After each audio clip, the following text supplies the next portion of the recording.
What's up, kid folk? It's RJ Young. I am not on a step mill. Consider hitting the like and subscribe button because I upload a video every single day. It's always college football related, sports related. We have a good time. Today is the first day of the early signing period where the kiddos that have been committed finally get to sign on the dotted line.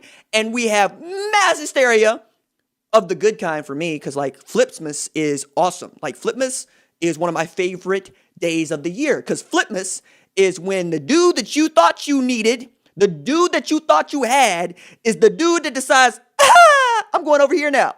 And some of that has to do with, yes, the children are making decisions that affect their lives, and wherever they want to go to play college football is where they want to go play college football. You will understand that on this here show, on this here channel, we are pro player. That's what we are here. We want to see the kids have more agency in what they choose to do when it comes to them playing football, especially during their recruitment, because it's the only time in their lives where they're going to have legitimate sway and legitimate clout about their career in football as a college football player, right?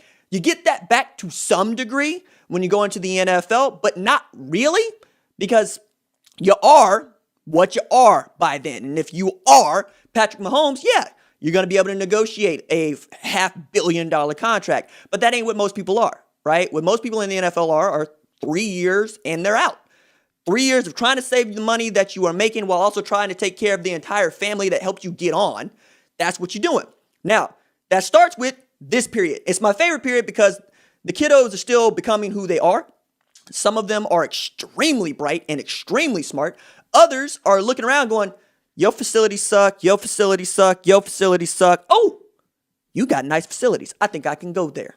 And that's not what it is for everybody. But now that we have the name, image, and likeness age coming in, and we also have, check it, we also have more coaches that understand how to sell this to you. We're getting some really interesting signings, some really interesting recruiting classes. As a matter of fact, I had a buddy of mine who has a kiddo going through 2021 recruitment right now ask this question about, is it weird that we've seen fewer early signing day signings than we have in recent years? Saying, no, it's a pandemic. Didn't nobody get to go to any visits, like no official visits. The only dudes that got to visit your campus were the ones that put gas in their car and drove all the way to your campus, right? And I think that's one of the reasons you're able to get DeJahn Warren, who was committed to play at Georgia, say, I'm going to Jackson State, which is not exactly what we expected to happen, right? Like, on the one hand, cool. Deion Sanders will spit his game. And shout out to all the head coaches that came out of the Glen Ross University because they understand what it is. You need players to win championships. You don't need coaches. You don't need schemes. You need players. And if you want to grow yourself into a for real juggernaut, you're always going to have to get players. Okay? Deion Sanders doesn't tell you what scheme he's running, can't show you what he did other than what was at high school with his kid playing quarterback at Trinity and Shador, and yet it's Deion, right? For which there has not been a better cornerback on the face of the planet, period, right? And I say that both from the high horse of having seen Deion Sanders play, both at Florida State and in the NFL, and as an evaluator of defensive backs. Many of you know that I sit on the selection committee for the Paycom Jim Thorpe Award, and I really take that seriously. So when we start talking about defensive backs and defensive back play, yeah, I got some things to say. So for DeJahn Warren to commit to play for Deion is to commit to play for one of the best corners, the best corner to ever do it. Now, on the other hand, you flipped away from Georgia. Georgia had a dude win the Paycom Jim Thorpe Award 2 years ago. His name DeAndre Baker. Georgia has had Eric Stokes just coming out doing the doggone thing, right? Georgia has had Richard LeCount, right? Georgia's got dudes in its secondary. Hell, J.R. Reed was a Paycom Jim Thorpe Award finalist last year. And that dude was at Tulsa and then ended up leaving Tulsa because he said, I'm better than them. And he was right. You know what I mean? Because like they played the SEC championship game against a juggernaut LSU team. And then they go and they beat the hell out of Baylor in the Sugar Bowl.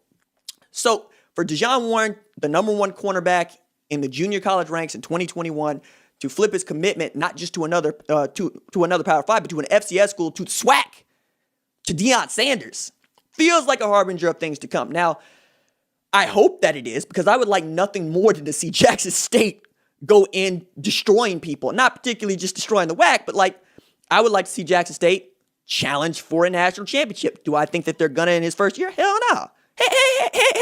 Hell no. But you know what? You're gonna need DeJahn Warrens to get there. And for you to flip that dude from Georgia might be the biggest win that, well, Deion Sanders gets for the next year, quite honestly. That's tremendous. That's just massive. Xavier Sorey also makes you feel better if you're Georgia, right? He commits, he signs with Georgia Bulldogs. And then, you know, with the exception of just a handful of dudes, everybody else is pretty much gone where we expected them to go, right? And I made sure to include Xavier Sorey there because he's a five-star linebacker and you understand what that is. Donovan Edwards ends up committing signing with Michigan, giving them another top tailback and a top 50 player to go along with J.J. McCarthy in that backfield. USC is continuing to get better as they were able to go get Jackson Dart out of Canyon, right, in Utah. Now, they played a bunch of football games this year. They were actually one of the first teams to start playing football this season, right? They just said, we're going to go out and do this. But the other reason I like Jackson Dart is not because he's just blasted up the rankings and he's committed to play at USC along with Miller Moss for Clay Helton and Graham Harrell. It's because he comes out of the same canyon that Zach Wilson did. And many of you have Zach Wilson as a Heisman candidate. I do not. However, I've been talking with some NFL folks, NFL personnel folks about, you know, players here and there. And I've been told that, RJ, the Zach Wilson hype is real. And I'm going, I mean, I'll defer to their wisdom on that. I'm the high school, college dude going to the NFL draft. When you're evaluating a player for the NFL, especially at the quarterback level, you're evaluating a different set of skills and a totally different game. And we've talked about that at length, and we will continue to talk about that at length.